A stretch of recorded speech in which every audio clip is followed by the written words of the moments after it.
So this is our wall that will be, our rock wall that will be behind the wood stove, which will be right around there in the caretaker residence. And so I'm wanting to introduce you to the man who built the wall and taught others how to build the wall. So this is Tim Paragoy. We met him a little bit in our benefit video for like 2 seconds, but Tim joined our community in when did you? September, right? Yeah, Tim came in September and has been working with us ever since. And there's Catherine. She also helped build the wall. So can you tell us a little bit about the wall and and kind of how we did, like, you know, as a mason? Can you tell us a little bit about the masonry of? Okay, the wall is part sedimentary and part metamorphic rock.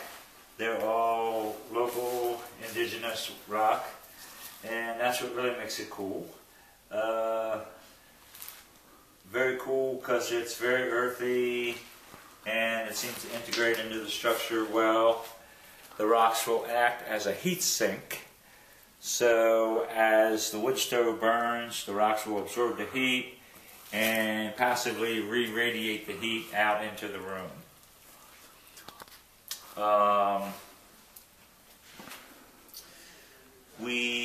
Some rocks are laid in as they are. Some were cut with a masonry saw. Some were cut with a hammer and a chisel. It's laid with Portland cement, which is the strongest cement possible, so it should be here well after we're all in the bone dust, which is great, because that's what we want. We want it to last a long time and well past us.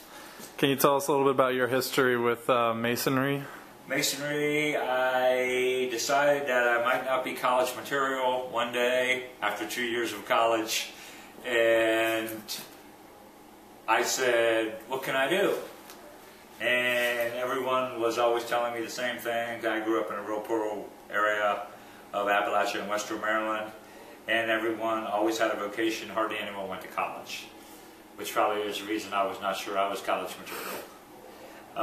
And so upon quitting college, when I went to Frostburg up in Western Maryland, and so I showed up at this guy's house one day way out in the country, and I began my apprentice masonry job.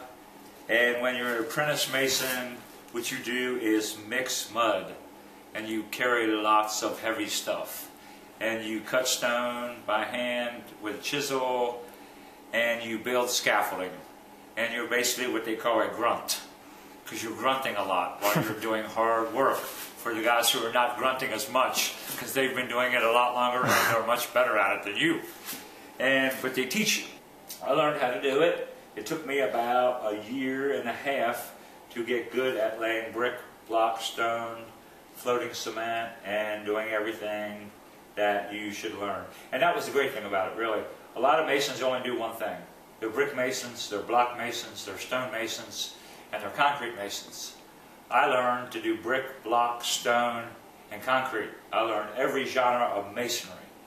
And I started off farming, because I had started farming in Maryland, and I realized that I wanted to get back to the earth. My grandparents were farmers in Western Maryland, and it always stayed with me. And I got my secondary ed history degree, but decided I couldn't really teach public school because it was a little too systematic and rigid for me. So I moved to West Virginia to get back to the earth and to start farming. I was in Greenbrier County. I stayed there for approximately 4.5 years and mentored under the finest farmer in West Virginia, I consider. His name was Dave Berman. And he taught me how to make money farming. He taught me how to care about people and feeding them high quality food.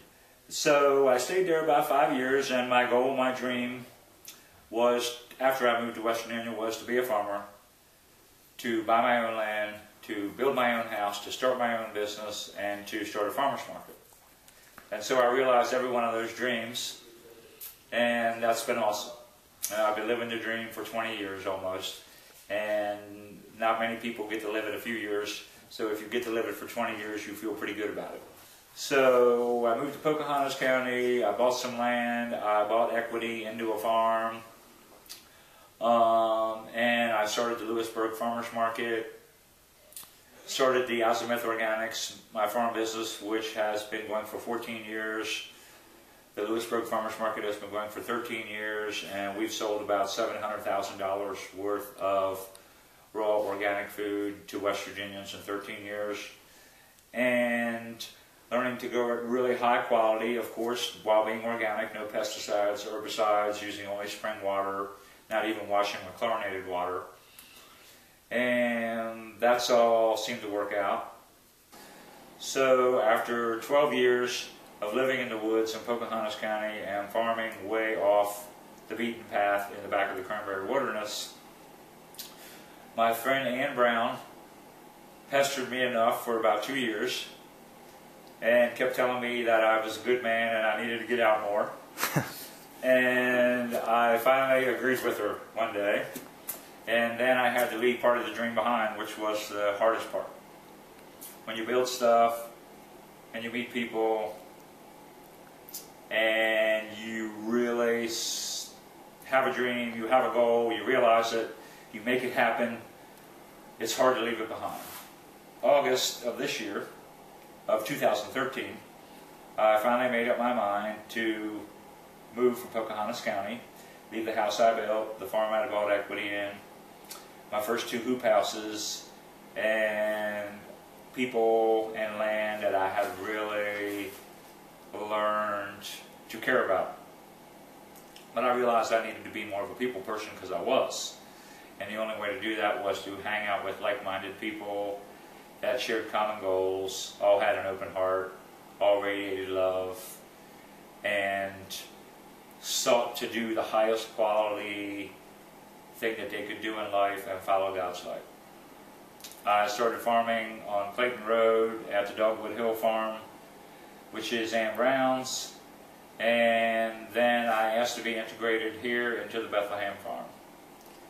And so at first I wasn't really sure how it was going to work out, because even though I am a people person, and even though I am open-hearted, after eating dinner every night alone for 12 years, and then going to eating dinner with 12 to sometimes 40 people at a time, it can be quite a difference.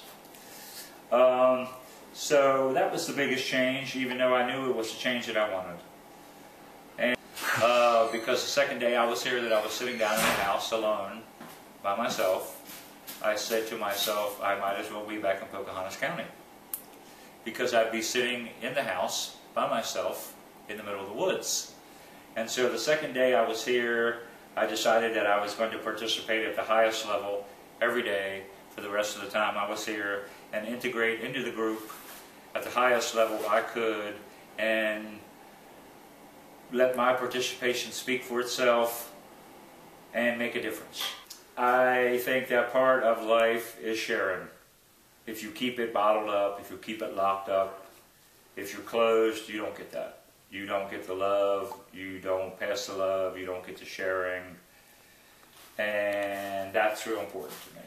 That has pretty much led me to be the happiest that I've ever been in my entire life, and that's a beautiful thing. And when you're that happy, you can't help but make a difference, and you can't help but radiate it out, because you can't hold it in. I love integrating with people of a high quality and caliber and character who also want to follow God's light, live the dream, and make a difference. And that is what I have found here with you beautiful people that I'm looking at now.